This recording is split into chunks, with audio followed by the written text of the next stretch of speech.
I'm Jim Hummel. You know, one of the biggest complaints I've gotten from viewers over the years is, why don't you ever update your stories? So this week, as we close the books on 2009, the Hummel Report takes a look back at our first 3 months and some of the impact that our stories have had. We launched the Hummel Report in October with a look at longtime Woonsocket police officer Alan Rayno, who has been on paid sick leave for 13 years because of a series of mistakes by the city, pulling in more than $1 million, much of it tax-free. He's been an albatross around on the city's neck since 1997. With Woonsocket Mayor Susan Menard opting not to run again, Rayno's case became a topic during the campaign to succeed her.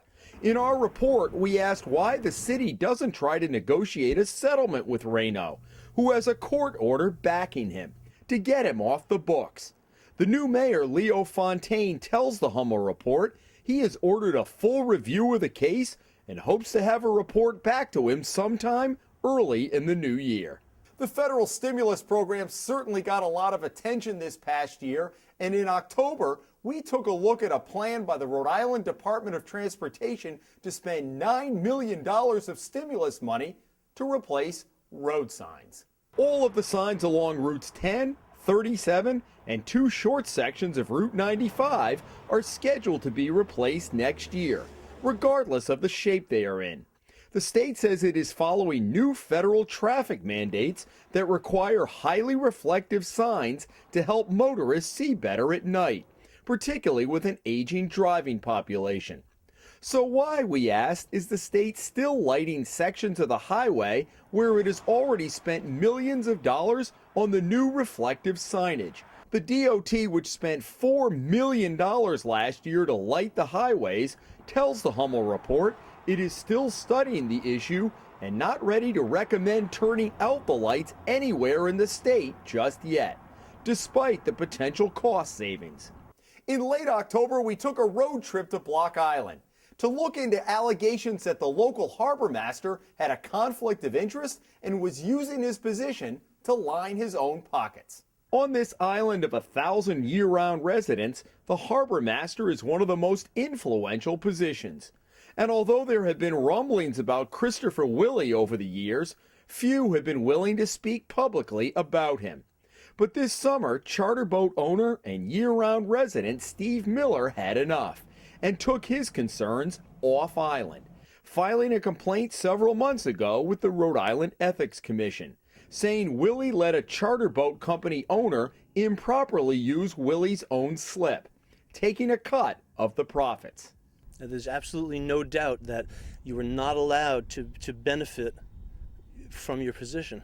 You're not allowed to do business with somebody you have a supervisory capacity over. In early November, Willey filed a response to Miller's complaint, denying many of the allegations. Town manager Nancy Dodge tells the Hummel Report the town council has scheduled a disciplinary hearing for Willey in early January. We'll keep you posted on what happens. In November, we told you about a building on the state prison grounds that remains vacant, even though the government has spent $17 million of your tax money to turn it into a reintegration center. And that drew a swift response from one state senator. The plan was to take this formerly vacant building at the ACI and turn it into a facility that would help prepare 175 problem inmates nearing parole for re-entry into society. But 5 years later, it remains unoccupied, although we found the lights on during the day and the building fully heated, even the freezer in the kitchen fully running. The department says it doesn't have the $11 million a year needed to actually run the building, and now wants to turn it into a women's facility. That prompted State Senator John Tassoni to propose using the building this winter as a homeless shelter. Tassoni tells the Hummel Report he never got a response from either the governor's office or the corrections department about his idea. A spokeswoman for the prison says it never received Tassoni's request, adding the federal money for the project dictates it be used specifically to expand prison bed space. Oh, by the way, the day after we interviewed Director A.T. Wall, he told us he had ordered the lights turned off during the day. So those are the major updates. We look forward to a big year in 2010 and once again need your help. Tell us if you see government waste or corruption, and we'll check it out. And of course, next week, join us back here again for a new edition of the Hummel Report.